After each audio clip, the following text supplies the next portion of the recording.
Hola, ¿cómo están? Soy Mariano Utín, alias El Materialista, y bienvenidos a mi canal. Hoy vamos a tratar, después de un tiempo de que no subía videos, vamos a hablar brevemente de la situación nacional e internacional en esto que es comentando las noticias.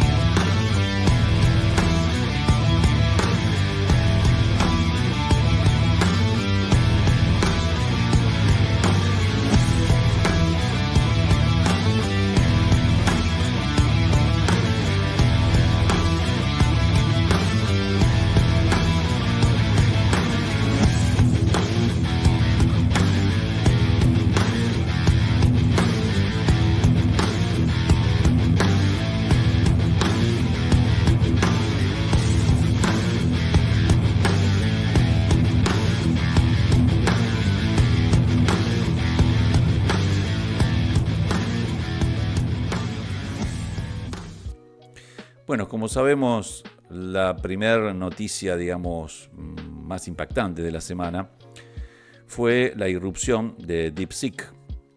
Ustedes saben, DeepSeek es un sistema de inteligencia artificial creado por una empresa china que irrumpió en el mercado a principios de esta semana, tumbando realmente de manera catastrófica, generando una caída catastrófica de lo que son las acciones de las high-tech norteamericanas, sobre todo de la empresa líder en este sentido, que era OpenAI. Esto significó un gran golpe, ya que Donald Trump, flamante y recién asumido presidente norteamericano, su segunda presidencia, días antes, un día antes, 24 horas antes del evento, presentó un plan que se llamó Stargate, que consistía en que el Estado iba a poner 500.000 millones de dólares, es decir, un PBI argentino completo, en invertir, digamos, para la producción y el avance y la investigación de la inteligencia artificial en Estados Unidos. Evidentemente, Estados Unidos considera a la inteligencia artificial y la carrera tecnológica como una cuestión estratégica. De ahí que su gobierno interviene e invierte en estos asuntos, al revés de la filosofía que maneja Javier Milei y sus acólitos y sus pandillas de descerebrados que lo apoyan, pensando que el Estado no tiene que intervenir en nada, o en todo caso no tiene que invertir o no tiene que ser protagonista en términos de desarrollo y en términos de conformación de activos públicos, ¿no? Es decir, invertir en empresas públicas, en empresas que son nacionales y públicas. Fíjense esta contradicción, ¿no? Cómo desde el gobierno norteamericano, tan idolatrado por los libertarios y por Milei y por toda esta filosofía liberal nueva que tenemos ahora, este nuevo auge, ¿no?, de esta filosofía liberal recargada, con un montón de lugares comunes, pero encima ya con una tónica muy berreta, nos propone un país en donde el Estado simplemente intervenga a favor de los intereses privados, pero no invirtiendo, sino en realidad generando un buen clima de negocios. Esto de generar clima de negocios es una cuestión que ha sucedido otras veces en la historia. Pero bueno, para no irme tanto de tema, porque en realidad esto estaba todo interrelacionado, ¿no? La irrupción, decía de nuevo, de esta empresa china, DeepSeek, demostró que con una pequeña empresa, con un presupuesto prácticamente de una pyme argentina, estamos hablando de alrededor de 6-7 millones de dólares, ¿sí?, conformó un sistema de inteligencia artificial igual o más eficiente aún que el sistema de punta que tenía Estados Unidos, que es OpenAI. OpenAI gastó 17.500 millones de dólares, llevaba gastado, en el desarrollo y en el entrenamiento de la inteligencia artificial. Bueno, los chinos vinieron y lo hicieron por 6 millones de dólares. Fíjense la diferencia, 17.000 millones contra 6 millones. Y encima de Yapa, los chinos presentaron este sistema más barato, más eficiente, con código abierto. Es decir, pueden ver cómo se va programando, y hay una parte obviamente que está abierta para que los usuarios también puedan intervenir en la conformación del sistema. Es de código abierto y no de código cerrado, como hacen las empresas norteamericanas que privatizan todo, está todo oculto y encriptado, y nadie realmente puede acceder a la tecnología, a la información y al avance de estos sistemas. Bueno, China, con su propia filosofía, que ellos enarbolan, que es esto de el destino compartido por la humanidad, o el destino compartido por las naciones y los pueblos, en una forma mucho más amistosa, o un ejercicio de un soft power mucho más eficiente y que le cuesta poco, ha tumbado o le ha pegado un golpe impresionante a las grandes high-tech norteamericanas. De hecho, hizo perder a Nvidia, la productora y fabricante de microchips por excelencia norteamericana, alrededor de $1 billón. Estamos hablando de 1 seguido de 12 ceros de dólares. Esto es una cantidad impresionante y aparte justo en 24 horas después de que Trump anunciara este mega apoyo desde el Estado a estas empresas, dándonos a entender que en realidad los chinos se le ríen un poco, se le cagan de risa en la cara, diciendo nosotros con 6 millones de dólares o 7 millones de dólares hacemos lo que ustedes necesitan 17.500 millones de dólares, dándole a entender realmente lo ineficiente o lo mucho que roban las empresas privadas a costa del Estado. Entonces, un Estado que baja los impuestos a los ricos, que toma ese dinero del erario público para apoyar a las grandes mega empresas, en un país que no hay derecho universal de salud, que la educación es de paga, que los universitarios se tienen que endeudar si quieren llegar a la universidad, un país que se dice la gran potencia de Occidente, pero que tiene serias fallas a nivel de darle un estándar de vida a sus propios ciudadanos, porque lógicamente favorece al gran capital de la high-tech y de las financieras, realmente quedó en ridículo a partir de la irrupción de esta empresa china que con muy poco dinero le demostró que puede ser tanto o más eficiente que cualquiera de las empresas de punta tecnológica norteamericana. Por lo tanto, es un gran golpe para Trump, que acaba de asumir, que acaba de hacer grandes gestos ampulosos con respecto a esto de apoyar a las empresas más poderosas de su país para volver a recuperar el terreno perdido y volver a posicionar a Estados Unidos en el lugar que ellos creen por su destino manifiesto que deben estar, ¿no?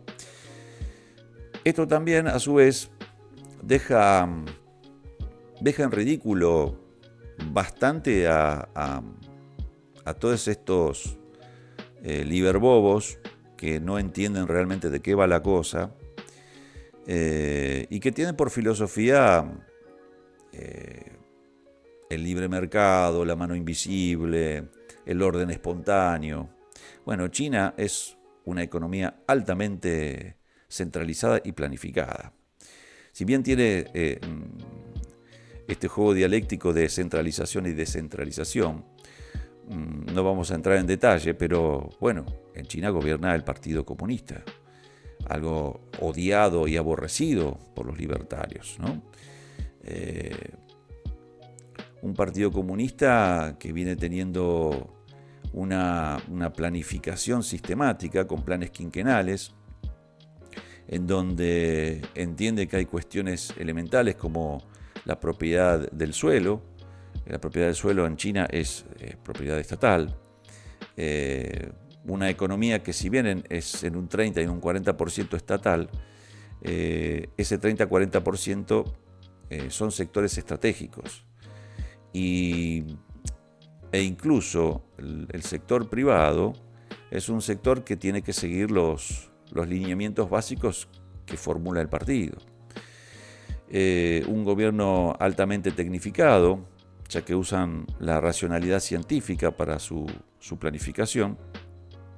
Y bueno, lo que estamos viendo es el resultado, ¿no?, de una China que se muestra como una gran superpotencia, no solamente comercial, económica, sino que también tecnológica, algo que ya sabíamos, ¿no?, que vamos vislumbrando poco a poco, excepto aquellos que tienen anteojeras ideológicas o una ceguera patológica, no pueden ver esta realidad, porque bueno, la propaganda occidental, lamentablemente, en manos del capitalismo concentrado occidental, trabaja todo el tiempo para confundir a las masas y ocultarle esta realidad, ¿no? Machacan sobre el consabido el socialismo no funciona.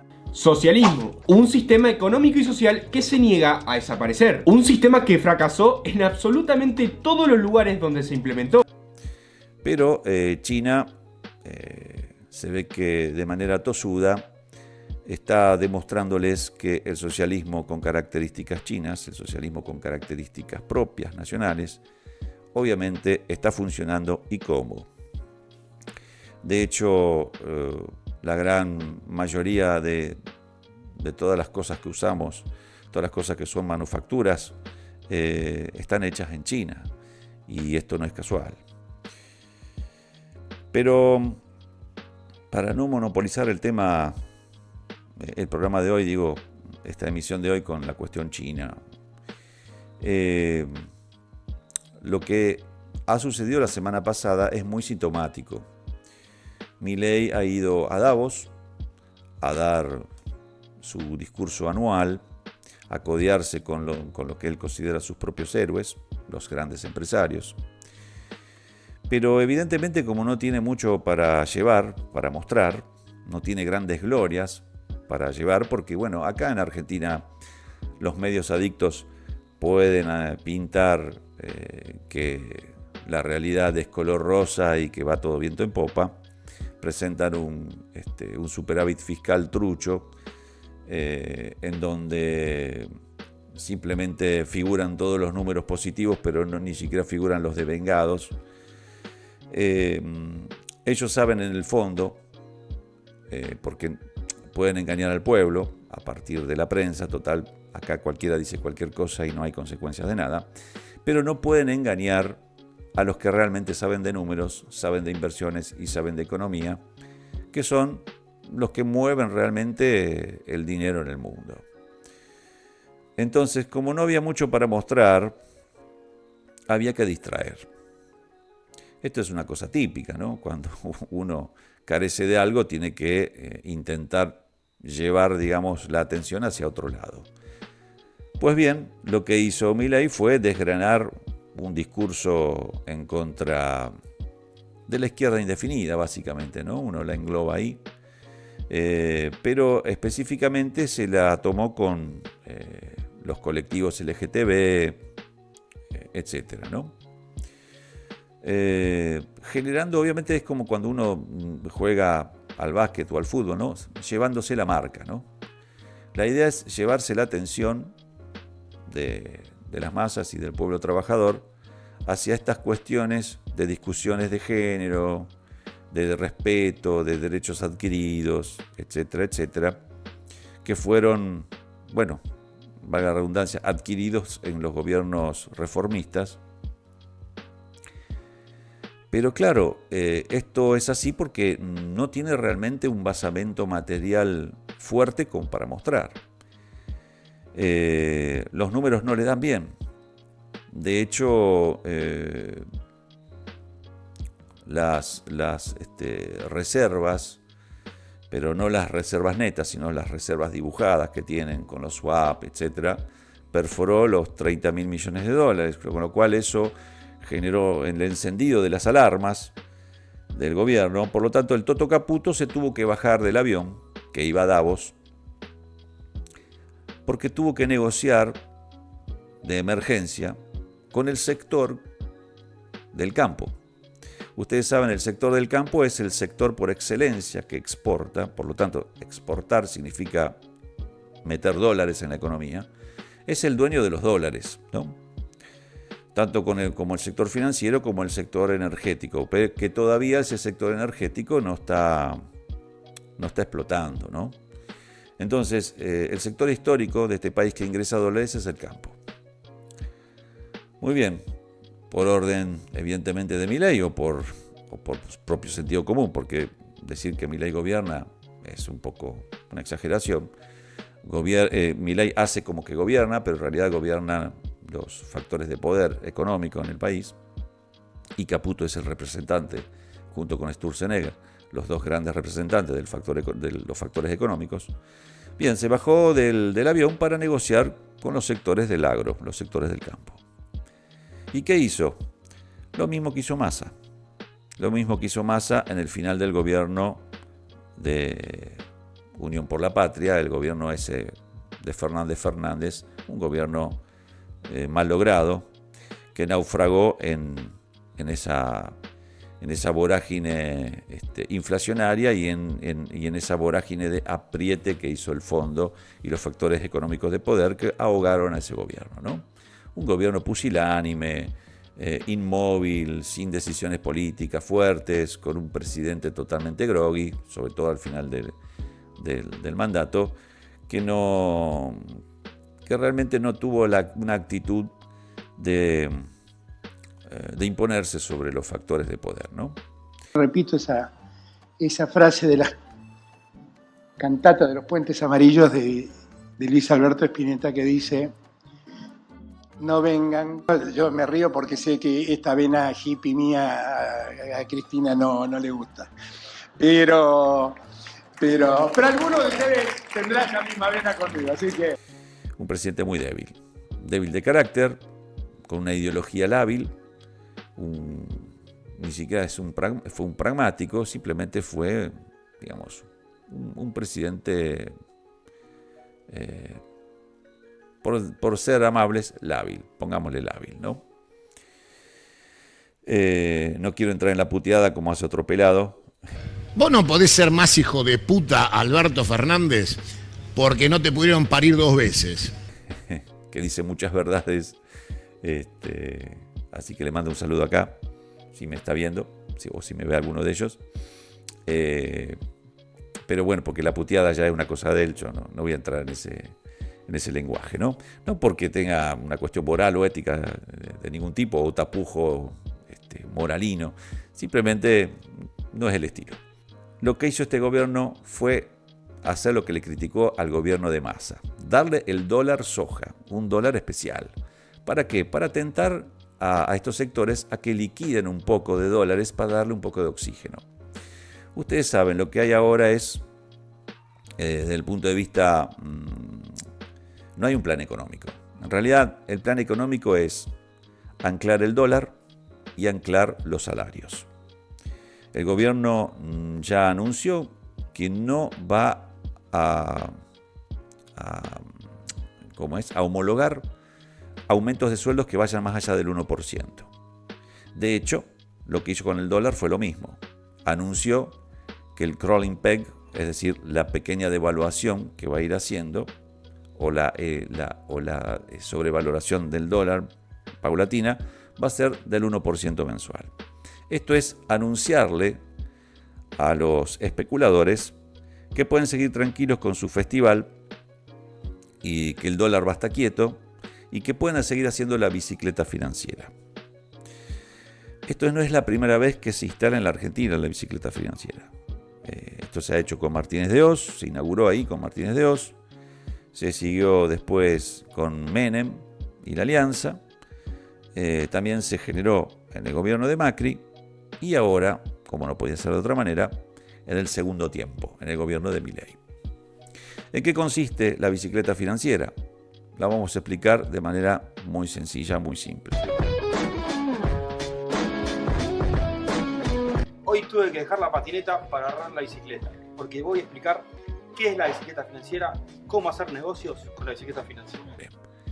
Entran los dólares, se cambian a pesos y se ponen esos pesos a trabajar a un interés, que es lo que da el banco, digamos, el interés que da el banco, ¿no?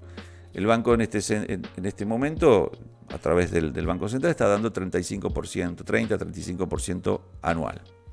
Bueno, la idea es traer los dólares, cambiarlos a pesos, ponerlo a plazo, que rinda un 35% anual, y después, si lo quieren retirar, vuelven a comprar con esos pesos, vuelven a comprar dólares. Entonces, por cada 100 dólares que entran al año, eso les genera 35%, es decir, trajeron 100, se llevan 135. La pregunta es, ¿de dónde salen los 35?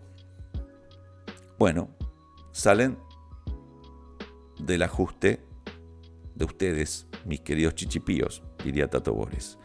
Sale de la destrucción de la salud pública, sale de la destrucción de las universidades, sale de el cierre de empresas públicas y la venta de la misma, como fue IMSA, por ejemplo. Sale básicamente de rifar la soberanía nacional, sale de destruir todo lo que implica empresas estratégicas y patrimonio público, sale de la educación, se deteriora la educación, no se aumentan los sueldos, sale de los jubilados, no se aumentan las jubilaciones porque ese dinero hay que juntarlo ¿para qué? Para pagar la deuda y para pagar los intereses y para pagar este festival financiero. Entonces, los factores económicos de poder están muy conformes con Milei. Pero yo les tengo que anunciar una cosa. Esta película es la cuarta vez que la vemos y siempre terminó igual. Esta película se termina cuando se terminan los dólares. Así de sencillo. Cuando se termina el chorro de dólares, se termina la película. Es correcto decir que Milei logró hacerse con 24.000 millones de dólares a través del blanqueo. Generó un blanqueo muy exitoso. También es cierto que ha generado un superávit de tipo comercial en base a la gran recesión que generó, ¿no? Una recesión, acordémonos que en diciembre del 2023 hubo una devaluación del 118%, una pérdida acumulada del salario del 25%, entre el sector público y el sector privado, aunque el sector privado recuperó un poco, pero en el año tuvo una pérdida importante. Y bueno, en base a infligirle a la población este gran dolor, este gran saque, este gran sablazo,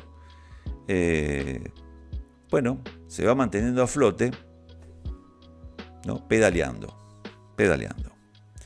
intentando que Trump le tire, digamos, de alguna manera un salvataje o un cable, le eche un cable, como para que el Fondo Monetario, que están en tratativas, le apruebe un nuevo préstamo, que sería una parte de, como ya hablamos anteriormente, una parte que le quedó debiendo, entre comillas, del préstamo de Macri, y tal vez una parte extra.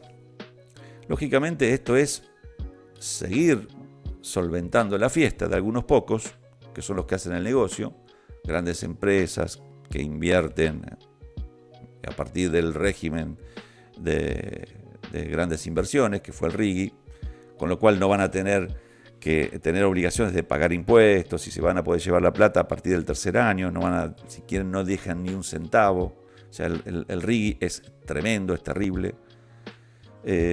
Todo avalado por la ley Bases.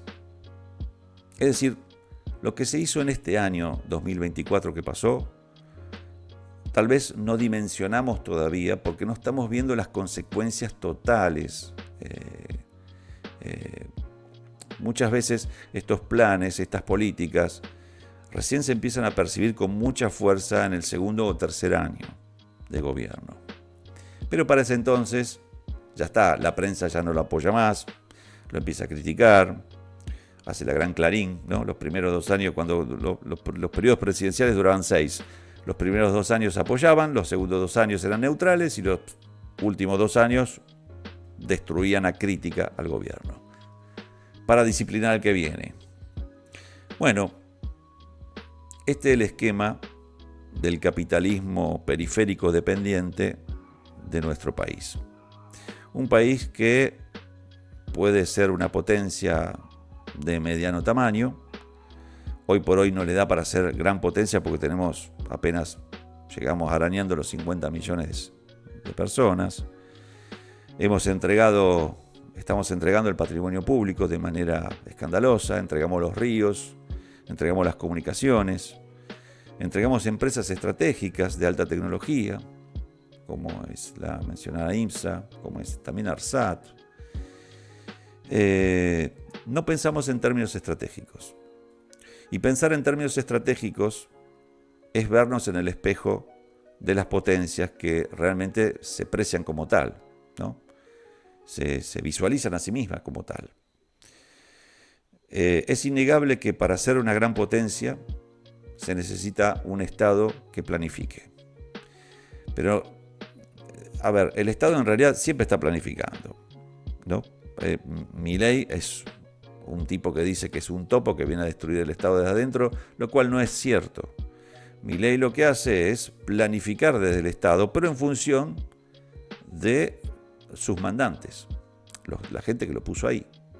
El caso de Einstein, que bueno, se hizo de la empresa minera de oro en San Juan, se hace de grandes hectáreas y de grandes terrenos en distintas partes del país, grandes empresarios que tienen estas oportunidades de generar grandes beneficios, que son un verdadero saqueo del país, ¿no?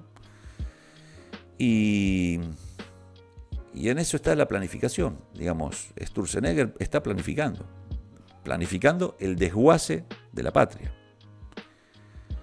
Entonces, lo que tenemos que hacer es empezar a pensar como patriotas, empezar a pensar como clase trabajadora, porque la mayoría de nosotros tiene que trabajar para ganarse el pan.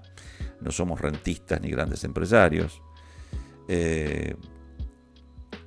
Pero necesitamos pensar como patriotas, necesitamos pensar como comunidad y necesitamos construir comunidad. No nos podemos salvar solos, nadie se salva solo, excepto los ricos. Los ricos sí, se salvan ellos, se salvan solos y se piran. Los laburantes, como nosotros, no nos vamos a salvar solos. Esto es una idea impuesta por este discurso dominante de que cada uno se puede salvar solo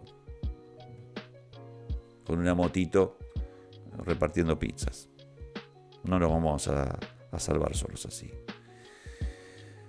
Necesitamos pensar que necesitamos un Estado planificador, un Estado empresario, es decir, que se haga de empresas públicas, que construya esas empresas públicas, que sean estratégicas, que tengan que ver con el alto desarrollo tecnológico,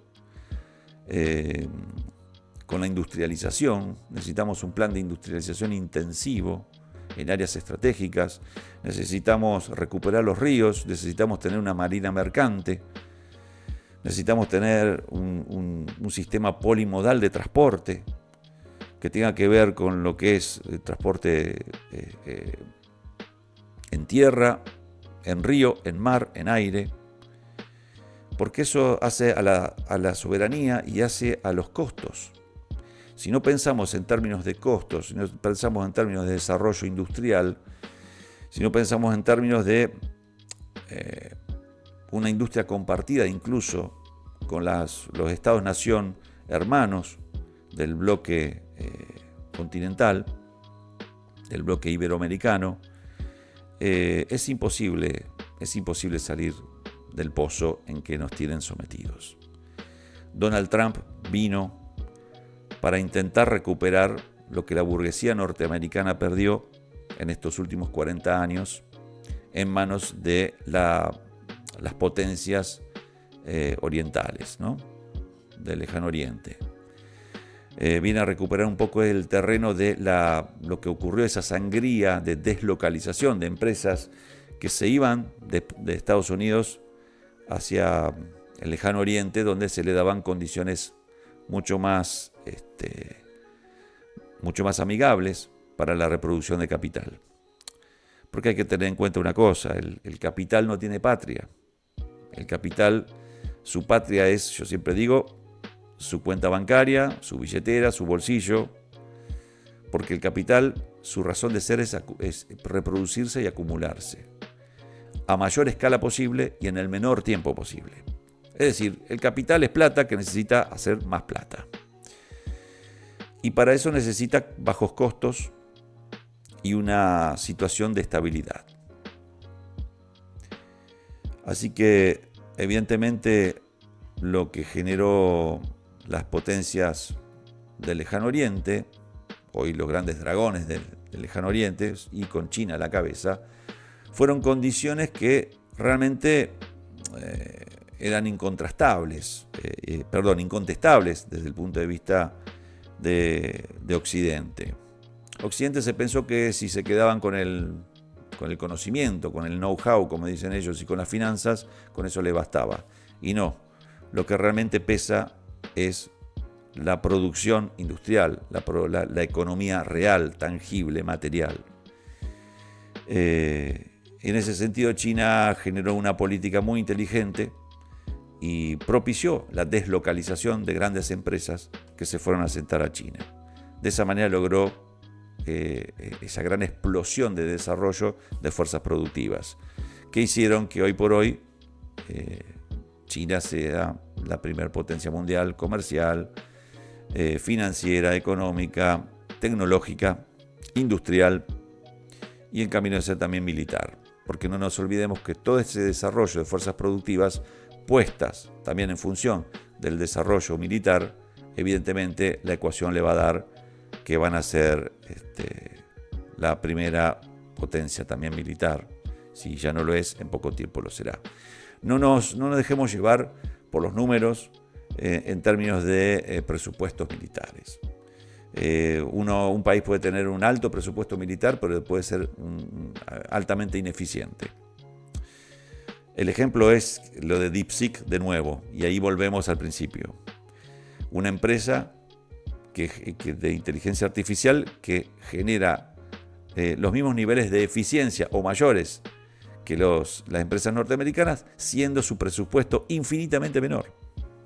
¿Sí? Acordémonos, estamos diciendo 6 millones, 7 millones invirtió China, la empresa china de DeepSeek, contra 17.500 millones que invirtió OpenAI para hacer lo mismo o menos todavía que lo que hicieron los chinos. Entonces, por más que se gaste mucho dinero, eso no implica que sea eso correlacionado con el desarrollo real, ¿no?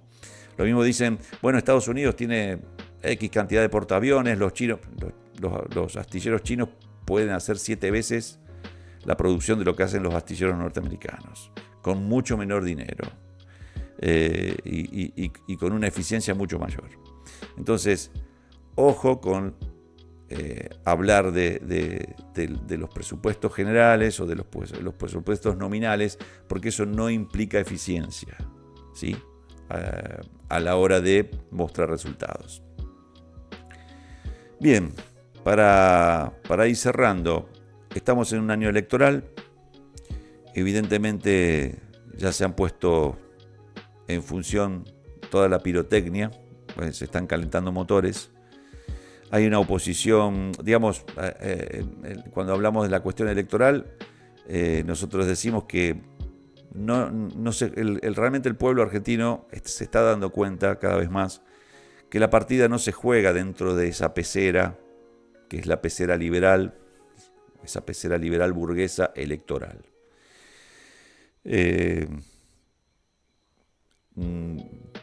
Pensamos que esa pecera realmente es un dispositivo de dominación y de gran distracción. Yo no es que uno condene a priori a aquellos que quieran entrar en el juego electoral. La cuestión electoral es una herramienta más para acceder al poder. Pero la verdad que jugar dentro de la pecera es jugar en la cancha del enemigo. No nos olvidemos que para construir partidos, para construir campañas, se necesita dinero, se necesita financiamiento, se necesita sponsors. Y entonces es un juego de carreras, como si jugaran, ¿no? Autitos de carrera, cada uno tiene su propia escudería, en donde en realidad las grandes empresas son patrocinadoras de todos los corredores, ¿sí? Por lo tanto, esos corredores fingen como que están corriendo una carrera, representando a porciones de la población, y en realidad representan a quienes les pagan. Y los que les pagan son las grandes empresas, los grandes capitales que intervienen en el país para seguir saqueándolo. Entonces, sinceramente nosotros creemos que participar del juego electoral es un poco habilitar esta farsa que no implica construir poder real y que simplemente es gatopardismo, en donde alguno que otro puede llegar a ganar y ser más amable o menos amable en sus políticas, pero en definitiva nunca va a tocar los intereses que se deben tocar, que se necesitan tocar para que dejemos de ser colonia. Porque hay que entender una cosa. Tenemos contradicciones. El país, la nación, el pueblo se debate en esas contradicciones, en esas antinomias. Hay una antinomia que es el pueblo trabajador contra el gran capital. Eso es una antinomia, una contradicción fundamental, por decirlo de alguna manera. Y después está la contradicción principal, que es imperio versus patria. Y la patria puede ser una colonia o una neocolonia subordinada al imperio, o puede ser realmente una patria justa, libre y soberana. Por lo tanto, esas son las verdaderas contradicciones que en la prensa no te van a hablar. En la prensa te van a hablar de qué hace la vedette o la vedetonga o la botinera de turno con el jugador de fútbol de turno, con el famoso de turno. Te van a distraer con un montón de tonterías todo el día, con chismes baratos, que si fulana le mete los cuernos con mengana, de los famosos. Te van a llevar también a la discusión de los derechos adquiridos, de las minorías ultrajadas, de los colectivos, pero no van a estar hablando de estas cuestiones, que es el verdadero debate que nos debemos los argentinos. Por eso, desde acá, invocamos un poco a la crítica y al pensamiento patriótico y de la clase trabajadora, porque la patria son los trabajadores y los trabajadores son la patria.